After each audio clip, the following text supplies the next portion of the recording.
Une mauvaise personne n'a rien à perdre, et c'est précisément ce qui la rend si dangereuse. Le problème, c'est que ce genre de gens n'apparaît pas avec des cornes ou une pancarte disant « Méfiez-vous de moi ».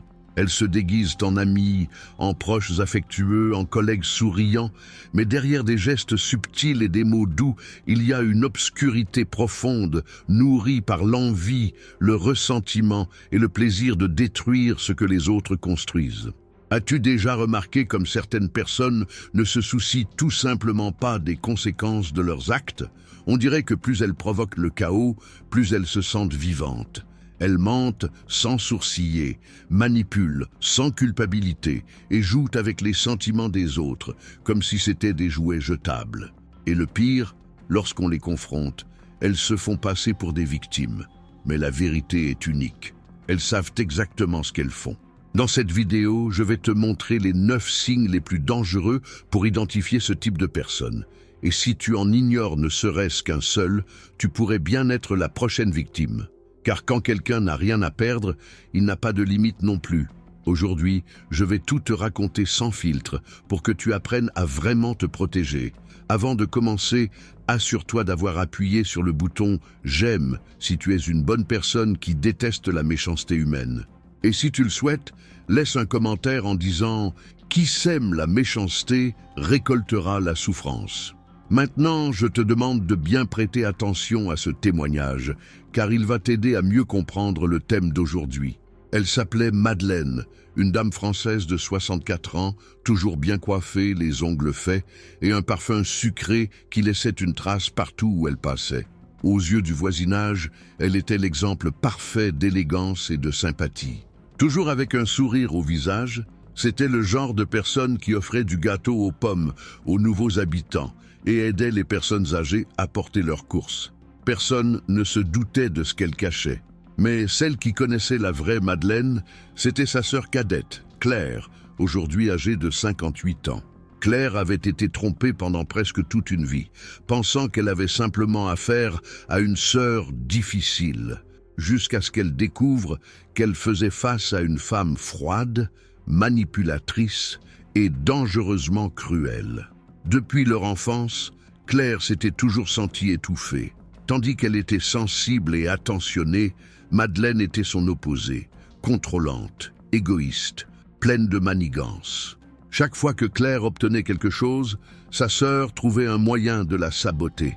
Si Claire recevait un cadeau, il était accidentellement cassé. Si elle trouvait un petit ami, il était subtilement empoisonné par des mensonges. Mais Claire a mis du temps à comprendre le schéma. Après tout, comment croire que sa propre sœur la détestait? La goutte d'eau est arrivée à la mort de leur père. Le testament léguait la maison de campagne aux 2 sœurs. Mais Madeleine, en silence, avait déjà convaincu leur père de modifier le document peu avant sa mort. Claire ne l'a découvert que lorsqu'elle s'est fait interdire l'entrée de la maison qui avait toujours été son refuge.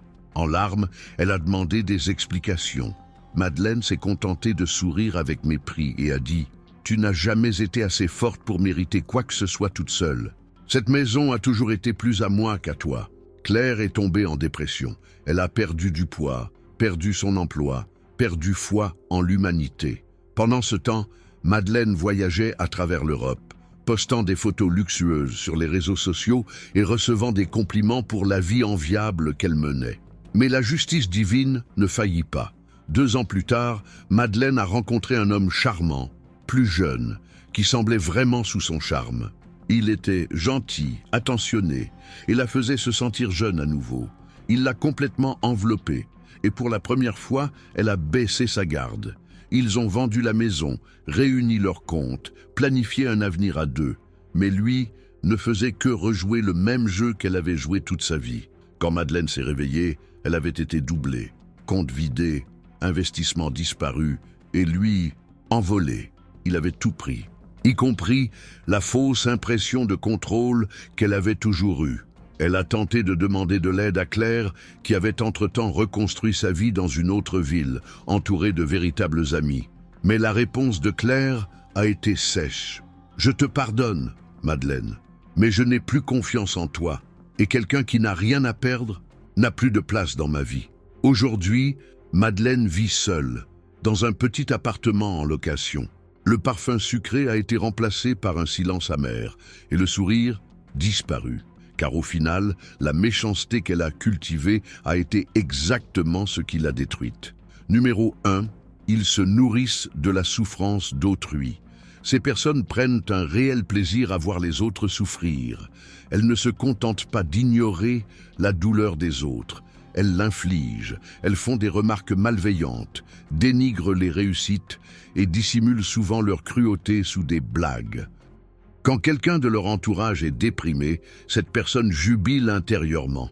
Et le pire, lorsqu'elles vous sentent vulnérable, elles s'approchent, non pas pour vous aider, mais pour vous détruire lentement. Ce type de sadisme émotionnel est profondément troublant. Il ne s'agit pas de quelqu'un qui éprouve parfois de la schadenfreude, ce soulagement passager en réalisant que l'on n'est pas seul face à ses difficultés. Il s'agit de quelqu'un qui recherche activement, provoque et célèbre la destruction d'autrui, qui se lève le matin en cherchant des occasions de faire souffrir, qui ne se sent vraiment vivant qu'en voyant quelqu'un s'effondrer. Et le plus effrayant, c'est le masque qu'elle porte. Elle ne ressemble pas à des monstres. Elles ressemblent à des gens normaux, parfois même sympathiques. Mais quand on est vulnérable, quand on baisse sa garde, quand on dévoile ses blessures, ils ne proposent pas de pansement. Ils y mettent du sel, avec un sourire. Et puis, ils vous diront que c'était pour votre bien, que c'était juste une blague, que vous êtes trop sensible. Mais vous l'avez vu, vous avez vu cette lueur dans leurs yeux quand vous pleuriez. Vous avez ressenti cette étrange énergie quand vous étiez brisé. Parce que pour eux, votre douleur n'est pas une tragédie, c'est du divertissement. Numéro 2, ils mentent naturellement, sans culpabilité. Une personne mal intentionnée ment avec une facilité déconcertante. Aucun remords, aucune hésitation. Elle invente des histoires, déforme les faits et manipule les conversations. Tout cela pour parvenir à ses fins ou désavantager autrui. Et même face à la preuve du mensonge, elle nie. Elle vit dans un monde où la vérité se façonne au gré des circonstances. Avez-vous déjà rencontré quelqu'un comme ça? Quelqu'un qui vous a menti en vous regardant droit dans les yeux sans la moindre culpabilité? Si oui, partagez votre expérience ci-dessous. Elle peut alerter d'autres personnes. Ce qui rend ces mensonges particulièrement dangereux, c'est l'assurance avec laquelle ils sont proférés. Pas de bégaiement, pas de regard fuyant, pas la moindre trace de malaise. La personne mal intentionnée ment avec la même facilité que vous raconteriez votre petit déjeuner. Et cela déconcerte profondément l'auditeur, car nous avons été conditionnés à croire que les menteurs manifestent des signes de nervosité. Mais les menteurs pathologiques, eux, n'en manifestent aucun. Pour eux, mentir n'est pas un écart par rapport à la vérité, c'est simplement un outil, une clé qui ouvre les portes, un bouclier qui dévie les attaques, une arme qui terrasse les ennemis. Il n'y a pas de conflit moral car la moralité n'existe pas. Il n'y a que l'objectif et la stratégie.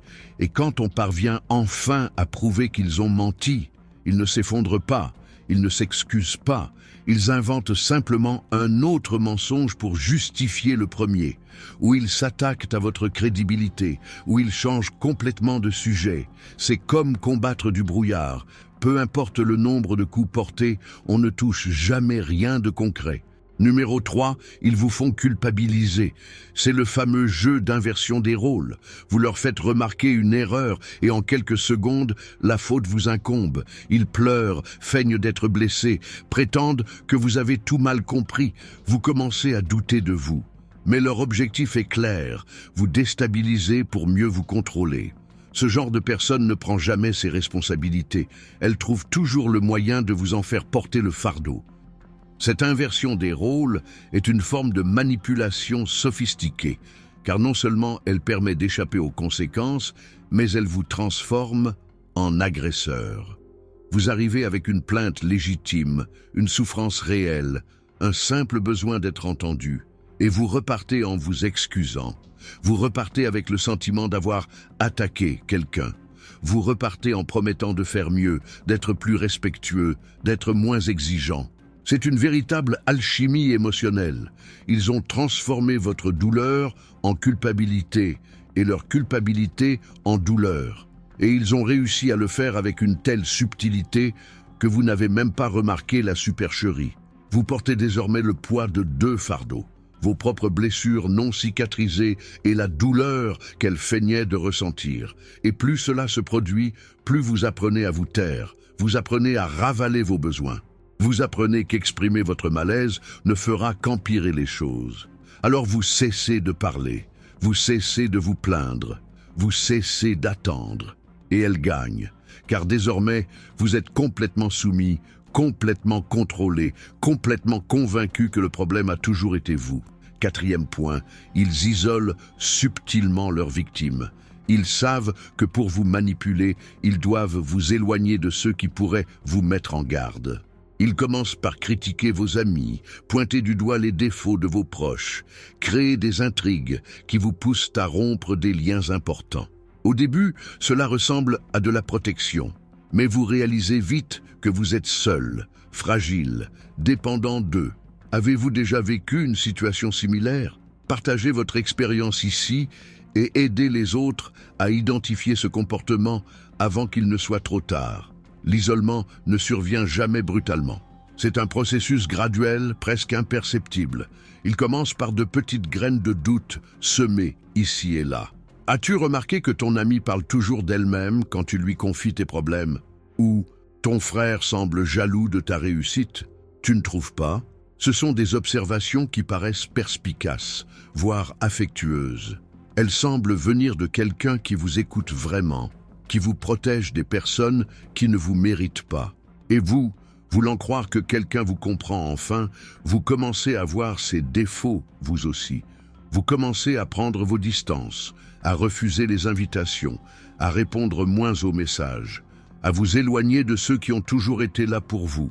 Et la personne malveillante se réjouit de chaque séparation. Elle célèbre intérieurement chaque pont brûlé, car chaque lien que vous perdez lui donne plus de pouvoir. Jusqu'au jour où vous vous réveillez et réalisez, il ne reste plus personne, personne d'autre qu'elle. Et maintenant, même si vous voulez partir, même si vous comprenez enfin ce qui se passe, où irez-vous? Qui vous accueillera après votre départ? C'est le piège parfait, un isolement qui semble avoir été votre propre choix. Numéro 5. Ils sont extrêmement charmants au début. Ce type de personne mal intentionnée ne paraît pas étrange au premier abord. Au contraire, ils sont charismatiques, gentils et semblent dignes de confiance. Mais ce masque tombe rapidement. Une fois impliqués, ils révèlent leur vrai visage. Le charme se transforme en manipulation, les compliments en critiques, et la légèreté cède la place à une tension constante. Au fond, ce n'était qu'une farce savamment orchestrée. Cette phase initiale est appelée « love bombing » dans le contexte amoureux, mais elle se produit dans toutes les relations toxiques. C'est un véritable bombardement d'attention, d'affection, de compliments et de grandes déclarations. On se sent vu, valorisé, spécial, comme jamais auparavant. Et c'est addictif, parce que nous voulons tous être aimés ainsi, être une priorité, sentir que nous comptons profondément pour quelqu'un. Alors on cède, on ouvre son cœur, on baisse sa garde, on s'investit émotionnellement. Et c'est précisément quand on est complètement accro que la transformation commence, subtile au début. La personne qui répondait à vos messages en quelques secondes, mais maintenant des heures, celle qui vous couvrait de compliments relève désormais des petits détails à améliorer. Celle qui semblait fascinée par vous paraît maintenant blasée. Et vous paniquez. Qu'est-ce qui a changé? Qu'avez-vous fait de mal? Comment retrouver cette magie des débuts? Vous ne réalisez pas qu'il n'y a jamais eu de magie. Il n'y avait qu'un appât, et vous y avez mordu. Maintenant que vous êtes pris au piège, cela pourrait révéler sa véritable nature, car vous avez déjà trop investi pour simplement partir. Numéro 6. Ils sont envieux de tout et de tout le monde. Peu importe ce que vous accomplissez, une promotion, une relation heureuse, un moment de paix, elle le minimisera ou tentera de le détruire. Ces gens ne supportent pas de voir les autres heureux. Et lorsqu'ils se rendent compte que quelqu'un passe un bon moment, ils font tout leur possible pour le lui gâcher. Avez-vous déjà eu autour de vous quelqu'un qui semblait dérangé par chacun de vos sourires? Si c'est le cas, laissez un commentaire ci-dessous. Parfois, l'envie silencieuse est le poison le plus dangereux. Numéro 7. Ils sont accros au contrôle des autres. Tout doit se faire à sa façon. Elle veut décider à qui vous parlez, comment vous vous habillez, ce que vous faites. Et si vous tentez de la contredire, elle explose. Ou pire, elle se fait passer pour la victime. Ce n'est ni de l'amour, ni de la sollicitude. C'est du contrôle déguisé en inquiétude. Et avec le temps, on ne se rend même plus compte qu'on a perdu sa propre identité. Numéro 8. Ils ne présentent jamais d'excuses sincères. Lorsqu'ils font des erreurs, et ils en font beaucoup, l'excuse s'accompagne toujours d'une justification. Désolé, mais vous m'avez provoqué. Désolé, mais vous faites aussi des erreurs. Ils ne le regrettent pas, ils le justifient, ils ne réfléchissent jamais, ils ne changent jamais. Car pour eux, la faute n'est jamais la leur. Et sans repentir, il n'y a pas de transformation. Si vous êtes arrivé au bout, laissez un commentaire comme celui-ci. Que le Créateur nous délivre de tout mal. N'oubliez pas de vous abonner à la chaîne et de laisser un like. Si vous souhaitez entendre d'autres enseignements de ce genre, j'ai laissé une vidéo à l'écran que vous pourriez apprécier. Cliquez ici et on se retrouve de l'autre côté. À la prochaine.